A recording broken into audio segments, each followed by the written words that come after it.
कहानी की शुरुआत होती है एक होटल के कमरे से, जहाँ एक आदमी औरत के करीब जाने की कोशिश करता है, लेकिन जब औरत उसे मना कर देती है तो वो बेशर्मी से बगल के बिस्तर पर सो रही उसकी बेटी की तरफ बढ़ जाता है। लड़की घबराकर चिल्लाती है कि वो ये क्या कर रहा है। ये देखकर माँ ने चुपचाप लाइट बंद कर दी, पर मन ही मन वो उस आदमी को 10,000 गालियां दे रही थी। आखिर ये सिचुएशन इतनी खराब हुई कैसे, कहानी में ट्विस्ट कुछ घंटे पहले आता है। जब हायान नाम की ये औरत घर लौटी तो उसने अपनी बेटी को ड्रग्स लेते हुए देखा। ये देखकर उसका गुस्सा 7वें आसमान पर पहुंच गया और वो अपनी बेटी पर बुरी तरह चिल्लाने लगी। अचानक पर्दे के पीछे से एक अनजान आदमी की आवाज आई और हायान ने जाकर पर्दा हटा दिया। वहाँ एक घटिया आदमी छिपा हुआ था जिसे अपने घर में देखकर हायान का खून खौल उठा। उसने गुस्से में बिना कुछ सोचे चाकू उठाया और वही उस आदमी का काम तमाम कर दिया। अपनी आंखों के सामने खून होते देख बेटी डर के मारे चिल्लाने लगी और भागने की कोशिश करने लगी, लेकिन हायान उसे पकड़ लेती है और उससे सवाल करती है। वो पूछती है कि क्या उस आदमी ने उसे हाथ भी लगाया था। तभी उनके चिल्लाने की आवाज सुनकर उनका अंकल वहाँ आ गया और उसने पहले हायान को कंट्रोल किया और फिर एक लात मारकर उसे बिस्तर पर गिरा दिया। लेकिन तभी बाहर से पुलिस का सायरन सुनाई दिया। ड्रग्स तस्करी के अपने पुराने एक्सपीरियंस से वो समझ गए कि उन्हें फौरन यहाँ से निकलना होगा, इसलिए तीनों जल्दी से अपना ड्रग्स का सामान उठाकर वहाँ से भाग निकले और दूसरे शहर की बस पकड़ ली। लेकिन उन्हें क्या पता था कि आगे एक बड़ी मुसीबत उनका इंतजार कर रही थी। जब पुलिस ने बस को रोक लिया, पुलिस को देखकर हायान घबरा गई और उसने लड़ने के लिए अपनी गन निकाल ली, पर अंकल ने उसे रोक दिया। असल में पुलिस सिर्फ एक रूटीन चेकिंग कर रही थी कि बस में ज्यादा लोग तो नहीं है। पूरे दिन के लंबे सफर के बाद तीनों एक अनजान शहर के एक होटल में पहुंचे। अंकल ने अपनी आईडी दी, लेकिन रिसेप्शनिस्ट ने बिना कोई एंट्री किए उन्हें सीधे चाबी दे दी। उन्हें शक हुआ, पर वो कमरा नंबर 1102 में चले गए, लेकिन उन्हें आराम करना नसीब नहीं था क्योंकि कुछ ही देर में दरवाजे पर किसी ने नॉक किया और अंकल ने शक होने पर तुरंत अपनी गन लोड कर ली। बाहर से आवाज आती है कि वो होटल का वेटर है। पूछने पर पता चला कि वो पानी देने आया है, इसलिए उन्होंने दरवाजा खोल दिया। लेकिन जैसे ही वेटर अंदर आया उसके असली इरादे सामने आ गए। वो उन्हें ब्लैकमेल करने की कोशिश करते हुए बोला कि यहाँ अक्सर पुलिस की रेड पड़ती रहती है, लेकिन अगर आप लोग मुझे खुश रखेंगे तो मैं पुलिस को कुछ भी रिपोर्ट नहीं करूंगा। वो उनसे पैसे ऐंठने की कोशिश कर रहा था, पर इस बेवकूफ वेटर को अंदाजा नहीं था कि उसने शेर के मुंह में हाथ डाल दिया है। वेटर को अब भी सिचुएशन की गंभीरता का एहसास नहीं था और वो बकवास करता रहा। वो बेशर्मी से बोला कि वैसे तो मुझे तुम लोगों में कोई इंटरेस्ट नहीं है, लेकिन तुम तीनों का रिश्ता बड़ा अजीब है। वो अंकल की तरफ देकर मजाक उड़ाता है और कहता है कि भाई तुम्हारी तो किस्मत ही बहुत अच्छी है। फिर वो पूछता है कि ये दोनों बहनें हैं या फिर माम बेटी है जिन्हें तुमने साथ रखा हुआ है। और फिर उसने बेशर्मी की हद पार करते हुए कहा कि आज रात मुझे भी थोड़ा मजा करने दो। इस वेटर ने अपनी मौत को खुद दावत दी थी और अब उसे कोई नहीं बचा सकता।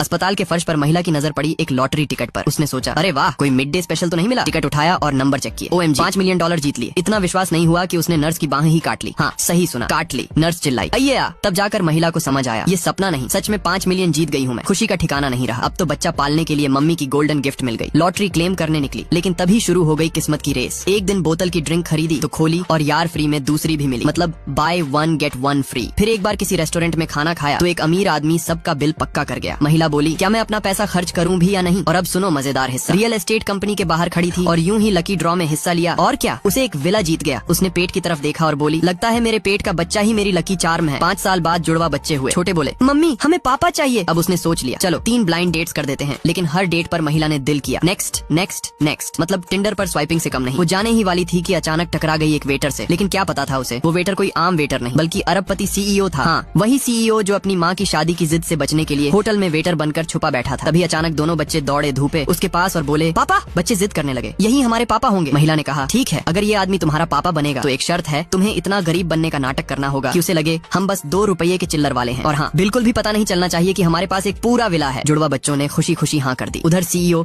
जो शादी के दबाव से परेशान था, उसने भी बच्चों की बात मान ली। लेकिन अब बच्चे जिद करने लगे कि पापा को घर ले चलना है। महिला परेशान हो गई और तुरंत ऑनलाइन जाकर एक अपार्टमेंट किराए पर बुक किया। वहाँ पहुँचकर खुद महिला भी कंफ्यूज, अरे ये बेडरूम कहाँ है। उसने एक दरवाजे की तरफ इशारा किया और बोली, जी साहब, आज रात यहीं सो जाइए। CEO ने जैसे ही दरवाजा खोला तो ओ नो, वो बाथरूम निकला। महिला शर्म से पानी पानी। और फिर रात को जब महिला बाथरूम जाने के लिए उठी तो सुना CEO छिपकर फोन पर बात कर रहा है। कह रहा था, अरे जल्दी से मेरी असिस्टेंट को बोलो, इस महिला के बारे में पूरा डिटेल निकालो।